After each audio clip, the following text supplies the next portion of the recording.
Hello, this is Miss Abeer, and our lesson is about mass and weight. So first, mass. What is mass? Mass is the amount of matter in an object. And what are the properties of mass? Let's see. First, the mass of an object increases when the amount of matter in it increases, and vice versa. Number two, all matter have mass whatever their physical states, solids, liquids, or gases.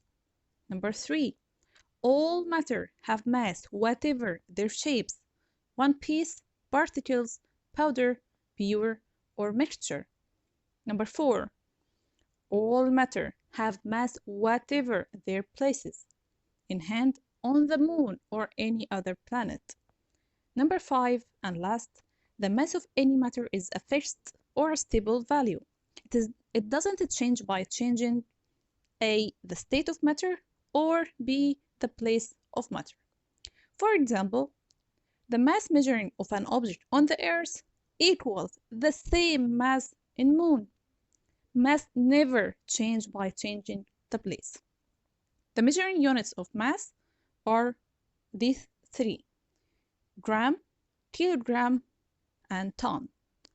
The gram is for small masses, kilogram is for large masses, and ton is for very big masses.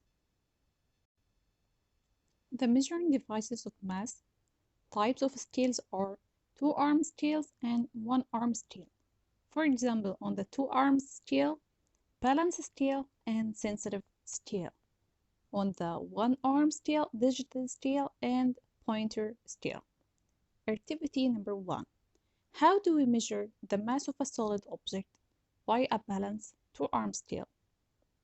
Conclusion: the mass equals total mass of the standard masses. Activity number 2. How do we measure the mass of a liquid by balance or digital scale?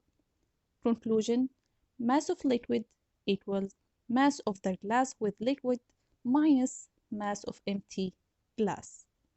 Mass of liquid equals mass 2 minus mass 1. By increasing the object's mass, it is more difficult to move it.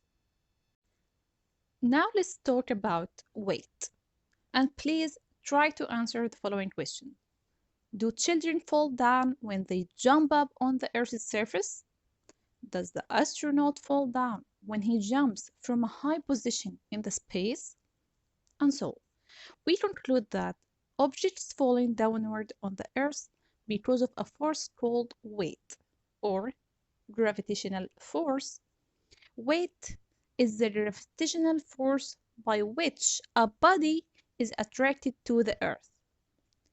Effective weight is always directed towards the center of the Earth. On Earth, all objects have weight, but in space, all objects are in a state of weightlessness. So everything seems weightless inside the spacecraft, which revolves around the Earth. Newton is the measuring unit of weight. I have a question for you. What is meant by the mass of a small apple is 200 grams? This means that the weight of this apple equals 2 Newton. Spring steel is the measuring device of weight. So how can we measure the object's weight? By using the spring steel, by determining the extension of its spring. We have three factors affecting weight. Number 1, the object's mass. Number 2, the planet or place where the object exists. And number 3, the distance between the object and the center of the planet. To discover the relation between mass and weight, we should see this table. If the object's mass is 1 kilogram, then the object's weight is 10 Newton. If the object's mass is 2 kilograms, then the object's weight is 20 newtons, and so on. We have an observation here. Weight of object on Earth increases by increasing the object's mass. For conclusion, the weight, which is Newton, equals mass by kilograms multiplied by 10. Number 2. The place where the object exists. As the mass of the planet or place increases, the gravitational force for an object increases, so the weight of the object increases. The object's weight differ when we change the place. Number 3. The distance between object and the center of the planet. The weight of any body decreases when the distance between the body and the center of the planet increases as the gravitational force decreases.